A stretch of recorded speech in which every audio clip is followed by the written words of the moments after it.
INS Vikrant India का only aircraft carrier जो हमने खुद अपनी कंट्री में प्रोड्यूस किया है। इसके बारे में सारी डिटेल समझते हैं आज हमारी वेपन्स ऑफ इंडिया की सीरीज में। आपको पता होना चाहिए आईएनएस विक्रांत के नाम से असल में दो एयरक्राफ्ट कैरियर्स रहे। एक जो हर्कुलिस हमने खरीदा था 1957 में यूके से, और एक जो हमने खुद डेवलप किया कोची शिपयार्ड लिमिटेड में। तो जैसा आपको पता होना चाहिए डिफेंस में जो नाम है ये आगे बढ़ते रहते हैं। अगर इक्विपमेंट या वेपन पुराना हो जाए तो एक तरह से उसी नाम को एक न्यू वेपन को दे दिया जाता है, जो हमें यहाँ पर विक्रांत के केस में देखने को मिलेगा। ओल्ड शिप न्यू शिप, ठीक है। क्या होता है कि एयरक्राफ्ट कैरियर, एक एयरक्राफ्ट कैरियर एक बहुत ही इंटरेस्टिंग वेपन है जिसमें एक शिप है। शिप एक ऑलमोस्ट एक रोड है जिसपे फाइटर एयरक्राफ्ट लैंड कर सकते हैं, टेक ऑफ कर सकते हैं। बहुत तरह की टेक्नोलॉजी यूज़ की जाती है, जैसे अरेस्टेड लैंडिंग होती है, ऐसे वायर्स यूज़ की जाती हैं एयरक्राफ्ट को रोकने के लिए। एयरक्राफ्ट को पुश करने के लिए अब तो बहुत तरह की टेक्नोलॉजीज आ गई हैं, स्टीम का इस्तेमाल किया जाता है। तो बहुत ही एक इंटरेस्टिंग पीस ऑफ वेपन है। पीस तो क्या, एक शिप है अपने आप में। एयरक्राफ्ट कैरियर हमारे पास दो है, विक्रांत और विक्रमादित्य। विक्रांत हमने पूरा इंडिया में डेवलप किया, विक्रमादित्य हमने रशिया से खरीदा पर उसको बहुत ज़्यादा अपने हिसाब से मॉडर्नाइज किया।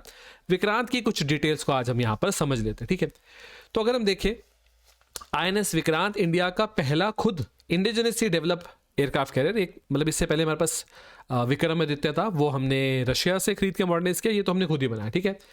इसको कमीशन, आपको पता है ये वर्ड बहुत इंपॉर्टेंट होता है फोर्सेज में। कमीशन किया गया था सितंबर 2022 में इनटू द इंडियन एयरफोर्स, ठीक है। जो पुराना था हरकुलिस था वो 60 से लेकर 90 तक रहा। उसके बाद काफ़ी लंबे टाइम तक हमारे पास एयरक्राफ्ट कैरियर नहीं था। फिर विक्रमादित्य है और विक्रांत को हमने खुद ही डेवलप किया, ठीक है। लेंथ है इसकी 262 मीटर्स, बीम है इसका 62 मीटर्स का, वेट है इसका 45,000 टन।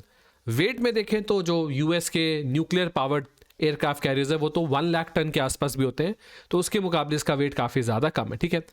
और देखें इस पे एयरक्राफ्ट कितने आ सकते हैं, तो अप टू 36, जैसे 26 मिग 29 के आपको पता होना चाहिए। मिग 29 के साथ जब के लग गया तो वो नेवल वेरिएंट का होता है, ठीक है। उसके अलावा इस पे MH-60 हेलीकॉप्टर्स को डिप्लॉय किया जा सकता है। अब तो हम इस पे काफ़ी मॉडर्न एयरक्राफ्ट, जैसे फ्यूचर में हम चाहेंगे कि तेजस का मेरीन वेरिएंट, राफेल का मेरीन वेरिएंट हम डिप्लॉय करें, ठीक है। ये एक नॉन न्यूक्लियर पावर्ड एयरक्राफ्ट है, मतलब इसमें आपको जो पावर देखने को मिलती है उसमें फ्यूल यूज़ किया जाता है, बैटरीज यूज़ की जाती हैं।